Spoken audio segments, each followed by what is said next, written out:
So over here you can see that I have a bunch of tasks, and sometimes what happens is that you end up assigning more tasks to resources than their regular working hours. In that case, we can go around and easily see the peak task calculation inside of Microsoft Project as well. So to do that, you need to go around onto the view menu and go to task uses right here. And over here in the add new column section, I'm just going to go around and type in peak, and you can see that peak pops up. And over here you can see that the scriptwriter are allocated 100% right here, and similarly the scriptwriter is 100% utilized right here, just like this in peak as well. So they are not over allocated at all.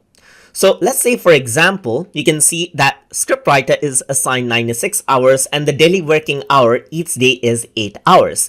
And this is as per how the scriptwriter is working full time.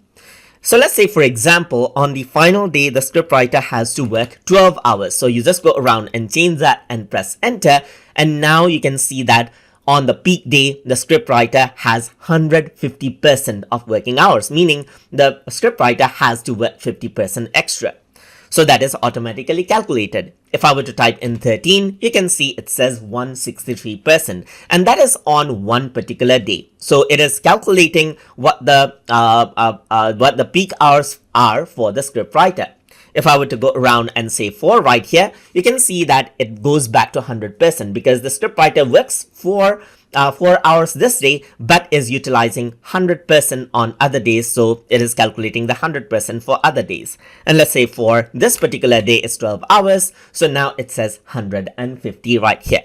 Similarly, let's just go around onto the cinematographer right here, just like this. And I'm going to go around onto task and then scroll to task so that I can see the allocated hours. So it's 3 hours per day, as you can see, but for, let's say, Friday, the allocated hours is 10. So I'm going to press enter, and you can see that the cinematographer one day has to work 333% more than allocated hours. So if this seems more right here, you might want to go around and reduce it to, let's say, for example, 5 right here, and 5 around over here as well, and you can see like how much more in peak days the resources have to work. And that is how you can go around and do a peak task calculation inside of Microsoft Project to see who has been assigned more in peak days and see the percentage of the peak assignment as well. So hope you guys learned something as always, and as always, please like, comment, share and subscribe.